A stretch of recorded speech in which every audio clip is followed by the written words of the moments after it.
En este capítulo vamos a ver el balance sheet, comenzando por la parte de assets o activos. Veamos cuáles son los primeros elementos. Primero que nada, tenemos el cash equivalent, es decir, el dinero que tenemos en la caja. El segundo elemento que vemos se llama accounts receivable, es decir, las cuentas por cobrar de clientes. ¿Qué significa este ítem?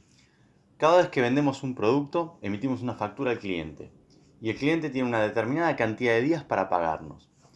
Cada vez que tomamos una foto del balance sheet, siempre vamos a tener en nuestra cuenta, siempre vamos a poseer ciertas facturas que el cliente aún no nos ha pagado. Es decir, esto nos genera un derecho sobre los clientes, un derecho a cobrar dinero futuro. Por lo tanto, tenemos que contabilizarlo como nuestros activos, como posesiones. Es dinero que aún no hemos cobrado, pero que vamos a cobrar. Luego tenemos el inventario, inventory. Simplemente en cada punto de nuestra operación vamos a tener cierta materia prima estoqueada y ciertos productos que produjimos y aún no hemos vendido. Esto es lo que se llama inventario y tiene un determinado valor que lo tenemos que contabilizar porque son posesiones de la empresa. Estos y otros ítems conforman lo que se llaman current assets. Si seguimos, vemos los activos fijos. Dentro de los activos fijos el principal componente es uno que se llama Property, Plant and Equipment. Es decir, las propiedades, las plantas, el equipamiento, la maquinaria. Ese es el principal componente de los activos fijos. Si bien hay otros y depende de cada empresa, este es el que vamos a estar analizando en este caso. Sumando los activos corrientes y los activos no corrientes o los activos fijos, tenemos el total de activos. En este caso, en el ejemplo de la fábrica de automóviles, 140 millones de dólares del tamaño de activos. Si pasamos ahora a ver la otra parte del balance sheet, es decir, la parte del capital, tenemos dos componentes, liabilities y equity, que son los que financian a los activos. Veamos cuáles son los componentes de liability. Por un lado tenemos cuentas a pagar, accounts payable.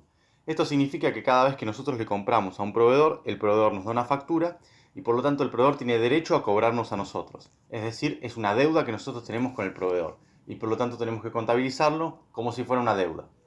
Por otro lado tenemos efectivamente deudas de corto plazo. ¿Qué significa una deuda de corto plazo?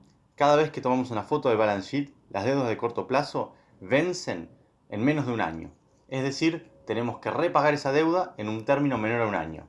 Si ahora pasamos a ver el próximo ítem, vemos que el pasivo no corriente o non-current liabilities son deudas a largo plazo. Es decir, cada vez que tomamos una foto del balance sheet, estas deudas las deberíamos pagar en más de un año. Por eso se llaman deudas de largo plazo, long-term debt. Sumando estos dos ítems, pasivo corriente y pasivo no corriente, o current liabilities y non-current liabilities, tenemos el total del pasivo, o total liabilities. El otro ítem no lo vamos a ver en detalle, es simplemente el equity total. ¿Qué significa esto? Esto es el valor contable al que tienen derecho los accionistas, es decir, el valor contable de las acciones. Sumando equity y liabilities, que son los proveedores de capital, que son los que financian los activos, tenemos el mismo valor que los activos que vimos antes. Esto se llama la identidad contable. Assets es igual a liabilities más equity. Y este es un análisis simple y directo del balance sheet de los principales componentes.